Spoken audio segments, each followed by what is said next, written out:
घर खरीदने के लिए निकल पड़े और कहाँ लेना है ये भी कर लिया आपने तय, तो फिर शुरू होता है आपका होमवर्क प्राइस रेंज जानने का। इतने सारे फ्लैट्स और मकान, ऐसे में प्राइस को लेकर कंफ्यूजन जायज भी है। ऐसे में ये बड़ा सवाल बार बार सामने आता है, कीमत जितनी मांगी जा रही है वो कितनी जायज है। ऐसे में बेहद जरूरी हो जाता है कि मार्केट को स्टडी करना।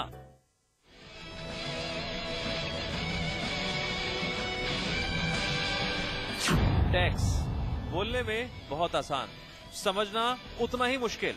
टैक्स की बारीकियां समझने के लिए हम उधेड़-बुन में लगे रहते हैं और यही सोचते हैं कि कहां-कहां हम टैक्स बचा सकते हैं, जिससे महंगाई के दौर में थोड़ी ही सही राहत तो मिल सके। और खासकर जब प्रॉपर्टी की बात हो तो टैक्स बचाने की मुहिम और भी ज्यादा तेज हो जाती है। लेकिन तरीका कानूनी हो, पैसे की कोई हेरा फेरी ना हो। तो चलिए आज हम आपकी ये मुश्किल दूर करने जा रहे हैं। जरा गौर से समझिएगा, क्योंकि प्रॉपर्टी खरीदते और बेचते वक्त टैक्स कैसे बचाएं, इसके लिए टैक्स से जुड़ी हर छोटी से लेकर बड़ी बात को समझना है बेहद जरूरी। प्रॉपर्टी खरीदते बेचते समय कैसे बचाएं टैक्स? सबसे अहम बात तो यह है कि अगर आप समय तारीख का ध्यान रखें तो आप टैक्स बचा सकते हैं। जैसे कि अगर आप प्रॉपर्टी खरीदने के 36 महीने बाद बेचते हैं तो आपको लॉन्ग टर्म कैपिटल गेन होगा और इस पर कोई टैक्स नहीं लगेगा। प्रॉपर्टी खरीदने और बेचने के वक्त आप long term capital gain tax के जरिए पूंजी बचा सकते हैं। अगर आप प्रॉपर्टी बेचने के बाद नया फ्लैट या घर वगैरह बनाते हैं तो पुरानी प्रॉपर्टी बेचने के 2 साल के अंदर नया मकान तैयार हो जाना चाहिए। इनकम टैक्स छूट के तहत पुराना मकान बेचकर नया मकान बनाने में कॉस्ट इन्फ्लेशन इंडेक्स का फायदा लेने के लिए इस नियम का ध्यान रखना जरूरी है। विरासत में मिली जमीन पर कैसे बचाएं टैक्स? अगर आपको विरासत में कोई जमीन मिली है तो इसे बेचने के बाद बिक्री कीमत से ही कॉस्ट इन्फ्लेशन इंडेक्स की कीमत घटाएं और बची रकम पर टैक्स देनदारी बनेगी। विरासत में मिली जमीन पर long term capital gain benefit के साथ कॉस्ट इन्फ्लेशन इंडेक्स बेनिफिट भी मिलेगा। वसीयत में मिली जमीन पर कैसे बचाएं टैक्स? वसीयत के तहत अगर बच्चों को मकान देते हैं तो पत्नी के रहने के अधिकार के बारे में वसीयत में साफ साफ लिखें। इसके अलावा एक ही मकान को बेटा बेटी के बीच ना बांटें। अगर आपके पास एक से ज्यादा मकान या प्रॉपर्टी है तो उसे अपने बच्चों के बीच में अलग अलग बांटें और इस पर अलग अलग टैक्स छूट का फायदा आपको मिलेगा। गिफ्ट में मिली जमीन पर टैक्स कैसे बचाएं? मान लीजिए किसी व्यक्ति को अपनी पत्नी के पिता द्वारा गिफ्ट में जमीन मिल रही है तो इसे बेचने और नए मकान जमीन में निवेश करने पर कोई टैक्स नहीं देना होगा। मुआवजे की राशि पर टैक्स। अगर सरकार द्वारा एग्रीकल्चर लैंड के बदले मुआवजा दिया जाता है तो इस पर आयकर की सेक्शन 10 के तहत किसी भी तरह की टैक्स देनदारी नहीं बनती है और आप टैक्स छूट का फायदा उठा सकते हैं। विदेशी नागरिक कैसे बचाएं टैक्स? अगर आप विदेश में रहते हैं और वहां से भारत पैसा भेजते हैं तो इस पर किसी तरह का कोई टैक्स नहीं लगेगा। वहीं विदेश में रहकर भारत में निवेश करें तो इस पर भी कोई टैक्स देनदारी नहीं बनती है। आप प्रॉपर्टी भी खरीद सकते हैं और बेच सकते हैं, इस पर भी टैक्स नहीं लगेगा। हालांकि कुछ बातों का ध्यान रखना होगा, जैसे फेमा नियमों का ध्यान रखकर एनआरआई अकाउंट का पैसा निवेश कर सकते हैं और बेचने वाली प्रॉपर्टी एग्रीकल्चर लैंड ना हो, तभी आपको ये छूट मिलेगी। तो बस आगे से आप प्रॉपर्टी में निवेश कर रहे हैं या बेच रहे हैं तो टैक्स से जुड़ी इन बातों का रखें ख्याल और बचाएं टैक्स। सौरभ सहानी, समाचार प्लस। तो आपने देखा कैसे जो है आप टैक्स बचा सकते हैं। इस पर विस्तार से हम चर्चा करेंगे हमारे खास मेहमान से। शरद बंसल जी, बायर्स की रिपोर्ट, बायर्स की जो नजर है इस रिपोर्ट पर खास तौर से होगी और आप पर भी होगी कि आपके जादू के पिटारे से कौन कौन सी वजह निकलकर सामने आए जिससे वो टैक्स बचा सके और आपको कहें थैंक यू वेरी मच।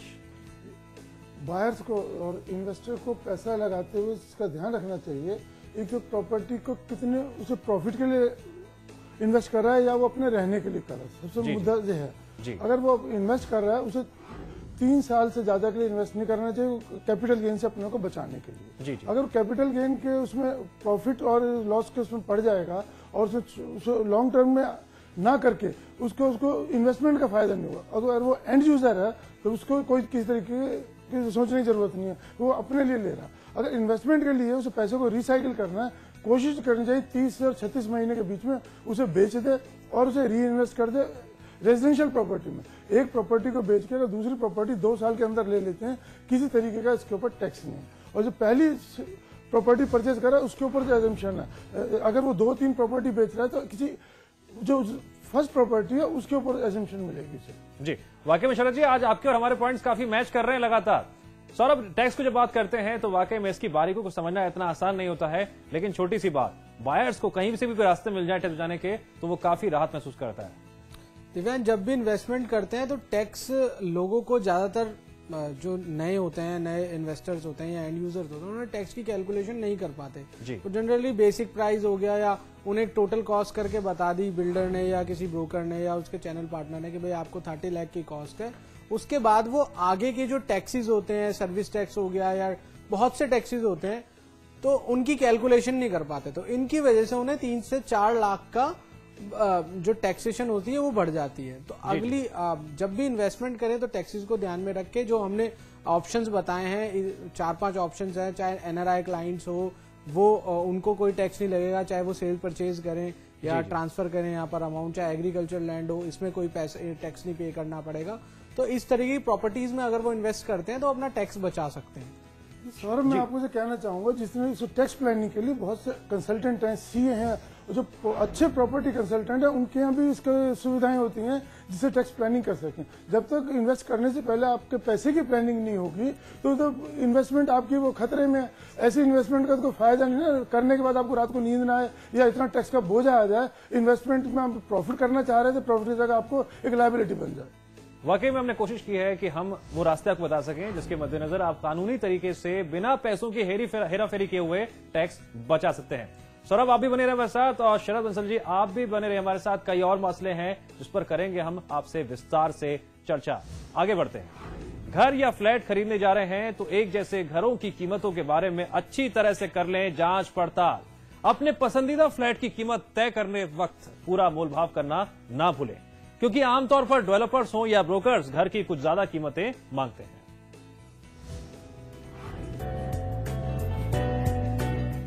घर खरीदने के लिए निकल पड़े और कहां लेना है ये भी कर लिया आपने तय। तो फिर शुरू होता है आपका होमवर्क प्राइस रेंज जानने का। इतने सारे फ्लैट्स और मकान, ऐसे में प्राइस को लेकर कंफ्यूजन जायज भी है। ऐसे में ये बड़ा सवाल बार बार सामने आता है, कीमत जितनी मांगी जा रही है वो कितनी जायज है। ऐसे में बेहद जरूरी हो जाता है कि मार्केट को स्टडी करना और साथ ही मोल भाव करना। एक तरफ तो ऐसी खबरें लगातार आती रहती हैं कि प्रॉपर्टी की कीमतों में इजाफा हो रहा है, दूसरी तरफ ऐसी खबरें भी आती रहती हैं कि हर शहर में प्रॉपर्टी की डिमांड कम हो रही है। ऐसे में कंफ्यूजन और भी ज्यादा बढ़ जाता है। बड़ी संख्या में बने बनाए घर बिकने को तैयार हैं, खरीदने वाले मिल नहीं रहे। तो फिर ये और भी सोचने वाली बात हो जाती है कि एक बायर के तौर पर आपकी स्ट्रेटेजी क्या है। होमवर्क करें, मार्केट स्टडी करें।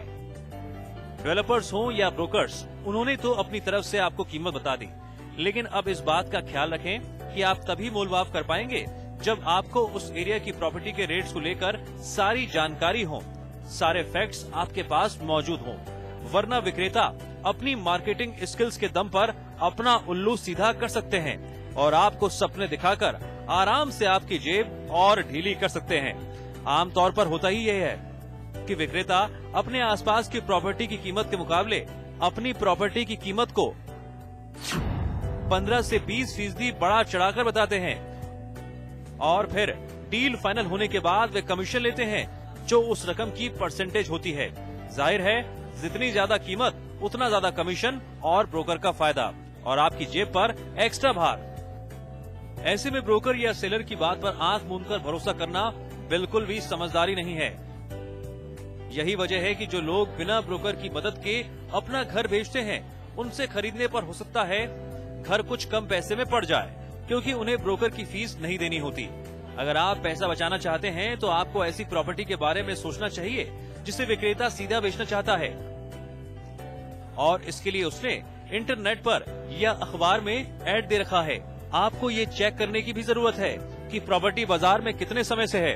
अगर कोई प्रॉपर्टी 6 महीने से ज्यादा समय से बाजार में है और बिकी नहीं है तो आप उस पर डिस्काउंट हासिल करने के लिए मोल भाव कर सकते हैं। अगर आप प्रॉपर्टी को इन्वेस्टमेंट के तौर पर खरीद रहे हैं तो आपको ये भी देखना चाहिए कि उससे किराया कितना आ सकता है। घर ऐसा हो जो अपनी कीमत का सालाना 6% रेंटल इनकम दे सके। अगर इससे कम दे रहा है तो उसे खरीदने का कोई मतलब नहीं है। ब्रोकर को बजट बताएं। ब्रोकर को अपने बजट के बारे में पहले ही बता देना बेहतर है। ऐसा करके आप ब्रोकर या विक्रेता को इस बात के लिए मानसिक रूप से तैयार कर रहे हैं कि वे आपको डिस्काउंट दे। ब्रोकर को भी इस बात का पता होता है कि विक्रेता इतना मार्जिन लेकर कीमत बताता है कि उस पर मोल भाव किया जा सके।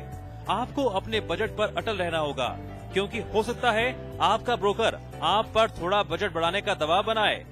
एजेंट तो चाहते भी यही हैं, किसी भी तरह डील फाइनल हो जाए, क्योंकि तभी उन्हें उनका कमीशन मिलेगा। जल्दबाजी ना दिखाएं।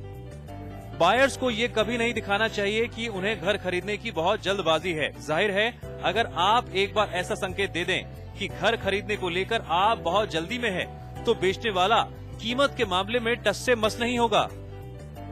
तो प्रॉपर्टी एक्सपर्ट की है ये आपको सलाह, रखें इन बातों का ध्यान और प्रॉपर्टी खरीदते समय ना दिखाएं जल्दबाजी। जी हाँ, ज्यादा पैसे ऐसे कैसे। शरद जी, आपने इस रिपोर्ट को देखा और समझा भी होगा, क्योंकि हम अक्सर देखते हैं कि ब्रोकर्स अपनी स्ट्रेटेजी से, अपने कम्युनिकेशन स्किल से इधर का उधर का इधर कर देते हैं और बायर्स हो जाते हैं कंफ्यूज। उन्हें लगता है वाह बहुत अच्छा चीज हमें मिलने वाली है, पैसे ज्यादा हैं तो क्या बात है। देखिए, जितने भी डेवलपर बिल्डर हैं, ये बड़ी बड़ी लुभावनी स्कीमें लेकर आते हैं। जी जी। और उसके साथ जो ब्रोकर है वो कैसा इंस्ट्रूमेंट का रोल करता है कि उसको ज्यादा से ज्यादा प्रॉफिट, ज्यादा से ज्यादा उसको पैसा कम समय में दिलाने के वायदे करके उसको मार्केट में उतारता है। जब मार्केटिंग ट्रेंड एक ऐसा हो गया, लोगों से पैसा शरद जी, ऐसे में बायर्स को क्या करना चाहिए जब वो मार्केट में निकलते हैं? इतने सारे हम देखते हैं कि ब्रोकर्स हैं, डेवलपर्स हैं, जो आपको तरह तरह की बातें, लोक लुभावन वायदे कर रहे हैं, बातें कर रहे हैं, उनसे बचते हुए मूल भाव कैसे करें? बेसिक बातें। देखिए, आपको एक तो लुभावनी चीजों के उसमें अट्रैक्ट नहीं होना चाहिए जी। एक की जगह 3-4 ब्रोकर से बात करें। उसको मकान को जब वो कोई प्रॉपर्टी इन्वेस्ट करते हैं, उसके लिए खाली पैसा मत लगाएं, अपना समय भी लगाएं। आज के बायर के साथ मुसीबत है, उसके पास पैसा तो बहुत है लेकिन वो समय नहीं है। फोन पे बात करेगा, मैं इतना चेक भेज रहा हूँ, क्या डिस्काउंट है, ना तो मकान की क्वालिटी, ना वर्कमैनशिप, कोई चीज नहीं देखता। इन्वेस्ट करने के लिए जूझता रहता है, एक फैशन की तरह से टूटा हुआ है। जब तक वो अपने आप अपनी समझ सूझबूझ का वो इस्तेमाल नहीं करेगा, ब्रोकर तो उसे उल्लू बनाने में लगा ही रहेगा। जी जी। ब्रोकर को अपनी कमीशन हटनी है, डेवलपर को अपना पैसा चाहिए, लेकिन सही समय पे सही मकान, सही एरिया, सही स्पेसिफिकेशन, और जो उसने ब्रोचर में आपको चीजें दिखाई हैं उसको वहां पे वो फॉलो भी कर रहा है नहीं कर रहा है, उसका टेक्निकल ऑडिट खुद करे, समय समय पे ड्यूरिंग कंस्ट्रक्शन जाके देखे वो क्वालिटी मेंटेन करी जा रही है या नहीं करी जा रही। नॉर्मली क्या होता है, जब एक डिमांड लेटर आता है, इंस्टॉलमेंट भेज दी जाती है, जब पोजीशन लेटर आता है, पोजीशन ले लेते हैं लोग, उसको लफड़े में पढ़ना ही नहीं चाहते कि हम वो मेहनत करेंगे तो पैसा बच सकता है। अगर बिल्डर मेरा, चलिए मेहनत की बात की तो एक बात हम भी बताना चाहेंगे दर्शकों को कि सौरभ, अक्सर जब हम भी किसी प्रोजेक्ट को लेकर बात करते हैं या किसी एरिया को बात करते हैं तो हमें भी स्टडी करना पड़ता है, ताकि कोई भी डेवलपर हमें जो कहे हम उस पर बातें यकीन ना कर ले। हमारे पास सारे फैक्ट्स होते हैं। क्या आप भी सौरभ दर्शकों को यही सुझाव देंगे कि वो भी पूरी तरह से मार्केट को स्टडी करें, ताकि सारे फैक्ट्स उनके सामने हो, बाजार में किस प्रॉपर्टी के कितने दाम हैं उन्हें पता चल सके, ताकि जो ब्रोकर्स कह रहे हैं वो उन बातों पर विश्वास न करें? दिव्यांश, चाहे बिल्डर के मार्केटिंग एग्जीक्यूटिव्स की बात हो या कोई ब्रोकर हो या उनका कोई चैनल पार्टनर हो, बेसिकली सब मार्केट के हिसाब से ही बायर्स को कन्विंस करने की कोशिश करते हैं। तो जब भी बायर जाए तो वो अगर वहां पर 50 बिल्डर है तो उनमें कम से कम 20 बिल्डरों की स्ट्रेटेजीज देखे, उनके इवैल्यूएशन करे कि भाई उनका प्राइस क्या है, उनके प्रीवियस प्रोजेक्ट देखे कि उनकी प्रोजेक्ट जो प्रीवियस प्रोजेक्ट है उनकी कंस्ट्रक्शन क्वालिटी क्या है, क्या जो पुराने कस्टमर्स से उन्होंने, जो उनके कस्टमर्स हैं उनसे जो कमिटमेंट की गई थी, चाहे कंस्ट्रक्शन क्वालिटी से रिलेटेड हो, चाहे एमिनिटीज देने से रिलेटेड हो या प्राइस कमिटमेंट से रिलेटेड हो, वो सब पूरी हुई है या नहीं हुई है।